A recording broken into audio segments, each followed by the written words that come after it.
I have all these thoughts about what this vlog could be. It could be like an interview show where I interview people on the street. But that's all about, like, am I interesting enough? Am I doing it right enough? Am I being fair enough to the world? Because the world doesn't want to just hear from me, and you got to sort of share the airtime with people. When really, I don't want to share the airtime. But then again, I don't always have something to say. But I do always have something to say if I'm willing to be honest and to go down into that subterranean labyrinth of inner workings and really reveal those, lay those out. But why would I do that? And then times I want to, other times I want to preach. I want to preach about some of the great things that I do in terms of self-care and the spiritual things I have learned. Certain books, but nobody wants to be taught that stuff unless they're, in a really big crisis in their lives. Then people are open to answers. So maybe that's the people I'll always attract if I'm passing on good things, passing on tidbits. That's what people do. I mean, from Martha Stewart to Dr. Oz to Oprah Winfrey, just passing on tidbits. I know that it's important to go on your artist date a la the artist's way, and I'm going to do that. And, okay, I just got finished seeing The Walk with, about Philippe Petit as he crossed between the Twin Towers. I was here on the day the Twin Towers fell in New York City, and in my Guinness Book of World Records, which I loved looking through when I was little, I remember seeing this like fuzzy picture of this guy walking between the two towers, and it captured my imagination in my trailer park in Maryland back in the 70s. I knew he had done something, and that's funny because that's the theme they raised in the movie. And I saw that you did something, and nobody will say what it is or why he did it. Like, they won't address those things. They leave those things to the numinous, the void, the spiritual, the things that can't be put into words. I think wisely. I mean, I guess it kind of loses something to try to go into, like, putting words onto those things. It is a mystery, why people are drawn to mountains. And I used to make fun of guys that I saw Everest a few weeks ago, guys who would climb mountains. I make fun of them because you just, black people do not pay $60,000 to $90,000 to have somebody take them up to a place where there's no oxygen, so they can hang out for a little while and then come back down. It is almost exclusively a white endeavor. And am I racist? Yes. I think that's interesting. It could just be a financial,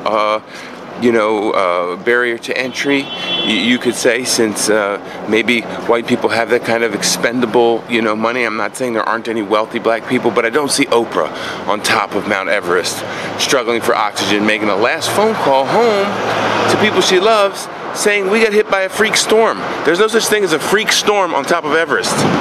You know what I mean? We expect a storm on top of Everest. Anyway, I just got taken away concentration-wise by this fella here on the sidewalk there, who was looking at me like, he looked like, you ever see an old person occasionally who looks like they were caught in a time machine and zapped forward from about the 1890s? And old ladies dressed in black sometimes, I'll just see them walking through like, like old, severe-looking ladies looking like something out of an old history book about Brooklyn when people were first coming to America. Anyway, I saw the Steve Jobs movie, I saw the Steve Jobs documentary, I saw the one with Fassbender, and I liked it. I liked it a lot. In fact, it made me cry, it inspired me, I enjoyed it, and then I was feeling guilty for liking it. Why? Because everybody doesn't like Steve Jobs so much, and he ignored personal relationships to achieve, great things, arguably great things. Were they great? Is it great to produce a piece of machinery to everybody? Who cares? I just know it made me feel something, and so I enjoyed it. And I was inspired by it too. I was inspired by his meditation practice and the fact that it helped him see past what is sometimes a lot of distracting care for other human beings. I guess I identify with it. I think there are interesting themes touched on about being adopted. I was adopted by one of my parents, and I think that strange, that perturbation in the early bonding process, I think it has something to do with the way you relate to people later on. the ability to sort of do without, or at least send the message that you can do without others. It's a broken tool.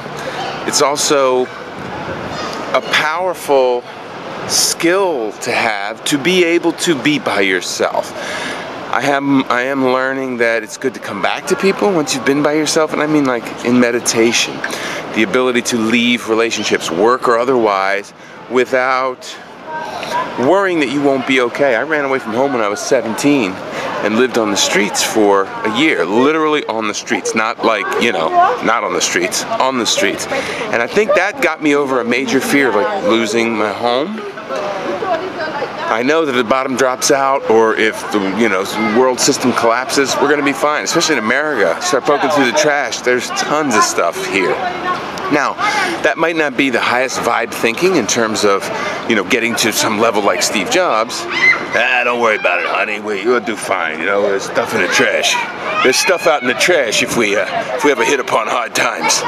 But I think it gives a certain amount of confidence to just know that outside the narrow line, speaking of Philippe Petit or whatever, walking on the line, outside the narrow constructs of what we feel is safe, which can sometimes seem and feel like a prison, there's more. You can go left. You can walk left. You can walk. There's a moment in Wall-E where the little tiny robot who's been riding on this electronic line that guides him around the spaceship, he makes a decision to step off that routinized, predetermined line. That's awakening. The idea that you will be okay. End of sentence.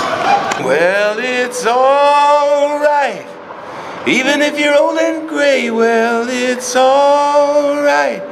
The Traveling Wilburys, man. Did you ever watch that old video, End of the Line, the song I was just singing? It starts off, if you have a rock video and Bob Dylan is in it, and he's not even the featured biggest star in it, you got something going on. Tom Petty, Bob Dylan, George Harrison, all in the same band. It's unbelievable. I don't know who the dude with the beard was, or the drummer even, but God, they were good. I did discover a nice little place to sing. There's like an echo chamber right here. We were looking for an echo, the answer to our sound. I don't think I'm on one key there. I think it just shifted. In Fulton Street in Brooklyn, where we used to harmonize. That's the Persuasions. Fulton Street, right down here. I used to hear that song, sing it. In fact, I had the videotape, or Spike Lee doing it a cappella. I had the videotape. The only other person I knew in college that had that was Jimmy Fallon. We bonded heavily over that we both had that in our, sparse little video libraries that we had drug around to college with us. He at St. Rose and I at SUNY Albany. But they were looking for an echo. We were looking for an echo, the answer to our sound. And I always thought about that as like looking for a higher power. You're looking for like God, you're looking for some sound to come back, or you put something out, you want to have something back. We're looking for reciprocity, and I brought it up to one of the guys in the Persuasions who I know from around here locally. And he was like, when I gave him that interpretation of looking for an echo, he was like, I never